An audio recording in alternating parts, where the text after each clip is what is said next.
Got to take you through some of the responses I got on my socials this week. But before I do, my name's Ed. For people who can't see me, I have graying brown hair. I'm wearing glasses and a navy blue t-shirt. So this week I asked on my socials, should we be supporting Twitter, Tesla, primarily based on Musk's behavior, tweets, um, general quirkiness, to be kind to the fella. And you've got to love the internet. So here's some of the responses that I got. So who gets to decide what's hate speech? And what, you and your enlightened buddies? Question mark, exclamation mark. One of my favorites. I haven't seen hate speech from Elon. It's just a failure to comply with the mainstream.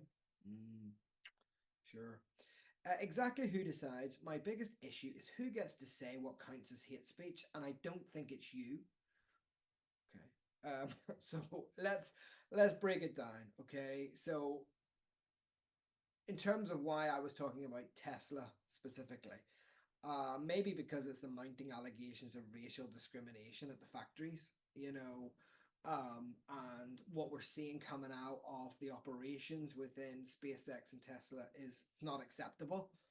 Many organizations are fighting against these behaviors. So ethical consumerism might seem like a trendy buzzword, but it's ultimately about making sure your money aligns with your values, and hopefully your values align with good social values, good community values, good societal values, and not just about the convenience of product or service. And that can be hard. Ethical consumerism isn't easy, because often some of those products and services are really beneficial and you really like them.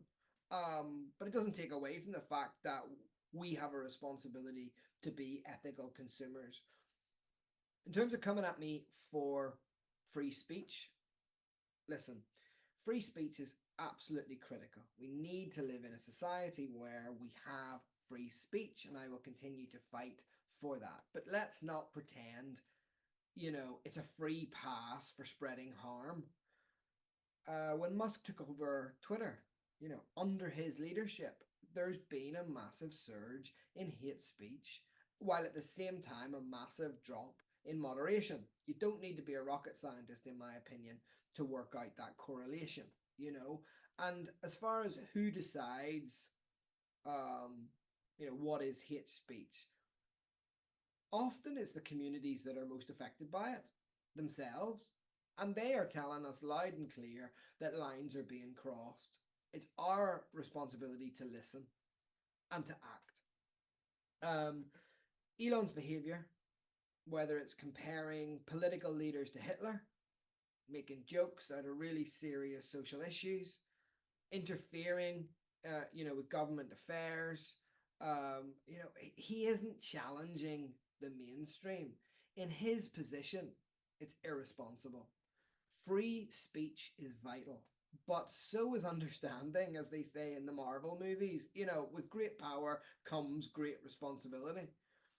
So before taking to your keyboards and being keyboard warriors, let's not dismiss these concerns as a failure to comply or, challenging the mainstream. It's absolutely time that we reconsider, how and what we're doing, who we are really supporting, um, and how you're supporting them, whether it's clicks, shares, likes. We come from a generation where this is all new. Well, I certainly do.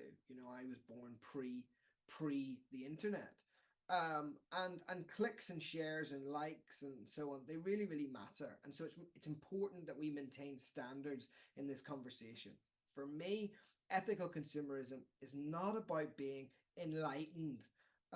It's about making choices that reflect good social values, and maybe, just maybe, making the world a bit better in the process. So I really, really, am keen to hear from you on this as well. Cheers.